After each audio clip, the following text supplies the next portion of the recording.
New year, new goals, new you, and some of y'all looking for a new house. And in this video, we're gonna go over 7 tips to keep in mind if you're a first-time home buyer.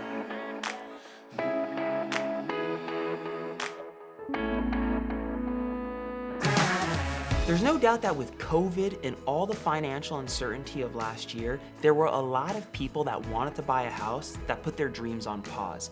But with the vaccine rolling out and all of us sort of learning to live in a new normal, January is the perfect time to start putting together your home buying checklist. And with that in mind, tip number 1 is get an estimate.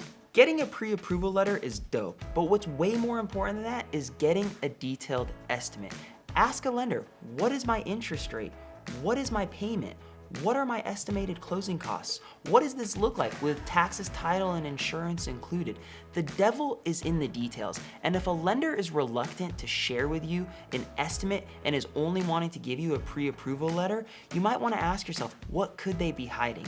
This might only be tip number 1, but knowing your numbers, knowing your finances is arguably the most important one on the list. Tip number 2, ask your friends and family for a referral. You're gonna be working very closely with a lender and a realtor for months on end, so it's really important that you're comfortable with who you're getting in bed with. Look at this as your opportunity to build your financial team. It might only take a few months to buy your first house, but relationships are for life. When we're helping families or investors buy and sell real estate, it's never about the transaction, it's always about the individual. And if while you're interviewing people, you don't feel like these people are looking out for you, it's best to keep searching because this whole process is all about you.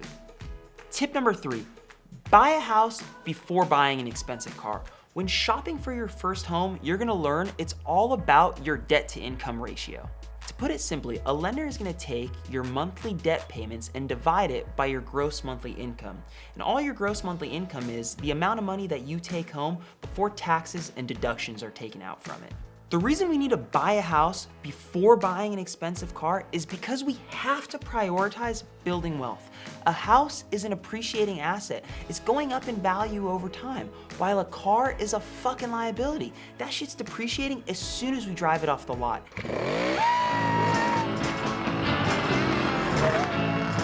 If we have student loans, plus we have credit card debt, and now we're taking on an expensive car payment, it's only making the reality of buying a house that much more difficult for us. Tip number 4, file your taxes. Don't be scared, stop running. If you want to buy a house, we have to square up with Uncle Sam first. Generally, we need 2 years of tax returns in order to qualify for a home. I'm not saying that you can't get a mortgage with a bunch of tax debt, but my advice would be to get that shit squared away before applying for a mortgage. And on a side note, for my 1099 or all my self-employed people, keep track of your expenses, keep track of your deductions. When we're applying for a mortgage, a lender is gonna be asking for verification of everything. Make it easier on yourself now and keep all that paperwork in a safe spot. Tip number 5, stay in the same financial position or better. If you've already been pre-approved for a mortgage or you're in escrow, don't rock the fucking boat. Don't buy a new car. Don't get a new credit card. Don't co-sign for somebody.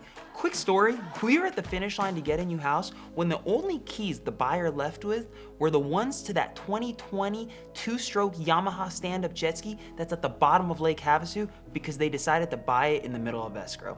Don't be that dude.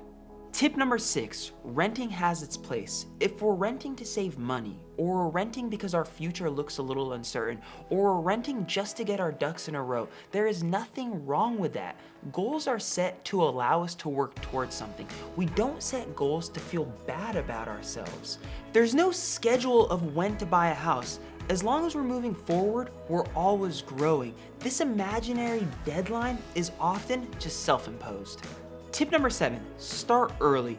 It might take you a couple months to get your credit dialed in. It might take you a couple weeks to collect all this paperwork. It might take you a chunk of time to swallow the pill that 2021 is your year to get into your first home. You owe it to yourself to come up with a financial plan. Take advantage of it being January and write down your 2021 home buying goals. New year, new you, right?